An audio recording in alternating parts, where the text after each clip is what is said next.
Hello mga kasandi, good morning and once again, magluto tayo ng nilagang pampano. Ayan, ulo ng pampano. At siyempre meron tayo dito mga gulay na ihalo. Ito, meron ako dito konting alokbate. At siyempre, meron ako dito nakanda na rin na hiniwa-hiwa ko na okra. So halagang 10 pisong okra. At meron ako dito nilagay na saluyot. Ayan. So bali mga kaibigan ay first time ko magluluto ngayon ng nilagang isda. Nilagyan ko ng saluyot. So dati kasi kadalasan sa ugo dyan ay talbos ng kamote lamang. Pero ngayon, ito mag-discover tayo ng panibagong lutuin. Tingnan natin kung masarap siya. So ito nga, inda ko na rin dito yung aking sabaw. So yung tubig lamang at nilagyan ko ng kamatis at bawang. Wala akong sibuyas, nakalimutan ko bilang sibuyas at tinamad na ako lumabas. So ito nga at atin na siyang pakuluan. So bago natin siya pakuluan ay maglalagay na tayo ng panimpla. So maglalagay muna ako dito ng kunting asin. So lalagyan natin ng kunting asin para mamaya okay na siya. Siyempre konti lang lagyan ko asin kasi maglalagay din ako ng patis.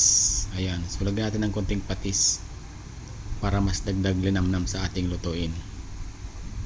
Anyway, ang pampano ay talagang malasang isda. So katulad ng patis yan, malasa talaga yan. Kaya lang gusto ko lang mag-add ng flavor para mas masarap naman ang ating kain.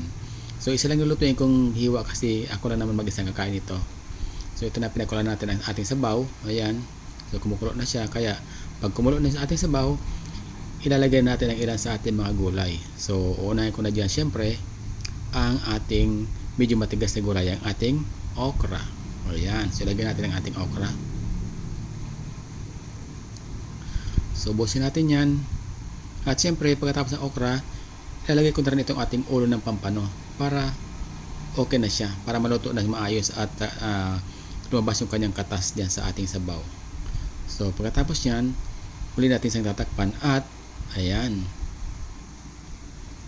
So ilang minuto lang at kumulo na naman yan, kaya ayan. So okay na. So pag kumulo na yan at luto ng ang ating mga nilagay na okra diyan, ay siyempre pwede na naman natin isunod ngayon ang sunod natin na sangkap. So ayan. So ilalagay natin ngayon ang ating saluyot. Panghuli na yan kasi dahon lang po yan. At saka na dyan na nakala yung ating alokbate. Inihalo ko na po dyan. So ilagay natin siya para maluto na siya. So saglit lang luto yan ang alokbate, diba? At saka yung saluyot. Ang pangit naman kapag sobrang kung na-overcook natin ang ating saluyot, magiging malapot total ang ating sabaw. So dapat sakto lang ang pagkakaluto para hindi ganun kalapot ang ating sabaw. Pero masarap din naman ang malapot na sabaw. Ayan. So ito na mga kaibigan ng ating huling sahog, yung ating saluyot at saka yung mga dahon-dahon.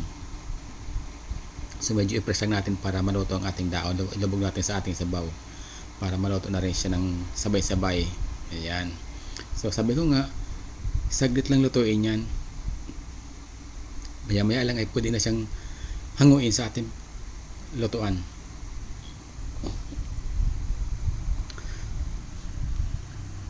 So ayan.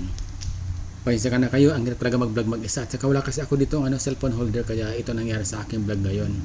So yung mga kaibigan ng ating niluto, okay na siya. Pwede natin siyang hanguin at pwede natin siya ngayong kainin.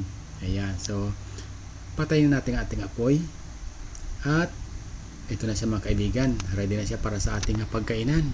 Ayan, nakakagutom. Ang bango niya mga kaibigan, talaga namang saktong-sakto lang nilagay natin na patis at saka asin. So saktong-sakto lang yan talaga naman. Kasi siguro ko na naman na makakalimutan ko na naman ang aking diet sa araw na ito. Kaya ano pang hinintay natin? Siyempre, pagkatapos natin magluto, siyempre, kainan na yun mga kaibigan na kasunod niyan. Kaya huwag natin patagalin pa.